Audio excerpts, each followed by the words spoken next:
আপনারা দেখছেন দত্ত রান্নাঘর। আজকে আমাদের রেসিপি চিকেন পকোড়া।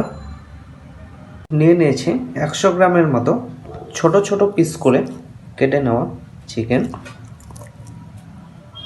এর মধ্যে দিয়ে দিচ্ছি 1 চা চামচ আদা, রসুন, কাঁচা লঙ্কা আর পেঁয়াজ বাটা, 1/2 চা চামচের মতো কাশ্মীরি লঙ্কার গুঁড়ো, 1/2 চা চামচ জিরে গুঁড়ো, 1/2 চা চামচ ধনে গুঁড়ো, 1/2 চা চামচ গোলমরিচ গুঁড়ো, 1/2 চা চামচ গরম মশলা গুঁড়ো, 1/2 চা চামচ রেড চিলি ফ্লেক্স। এর সাথে দিয়ে দিচ্ছি 1 চা চামচ ভিনেগার, সবশেষে স্বাদ মতো নুন। এগুলোকে একবার ভালো করে একসাথে মিক্স করে নিন।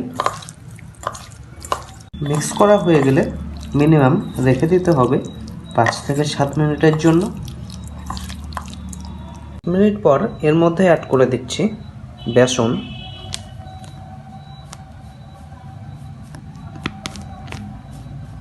এবার এই বেসনটির সাথে একবার ভালো করে মিক্সড করে নিতে হবে।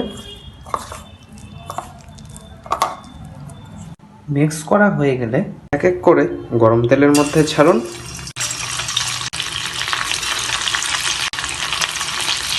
পকোড়াগুলোকে ভাজার সময় গ্যাসের আঁচটাকে অবশ্যই ফুল হিট রাখবেন। পকোড়াগুলোকে তেলে দেওয়ার পর মোটামুটি 1 থেকে 1.5 মিনিট পর উল্টে পাল্টে ভালো করে ভেজে নিতে হবে। সমস্ত পকোড়াগুলো লাল লাল করে ভাজা হয়ে গেছে। এবার এই পকোড়াগুলোকে নামিয়ে নেব। খুবই কম সময়ের মধ্যে আর ঘরোয়া পদ্ধতিতে তৈরি করে নিতে পারেন এরকম চিকেন পকোড়া। অন্য কোনো দিন অন্য কিছু নিয়ে। ভালো থাকবেন, সুস্থ থাকবেন।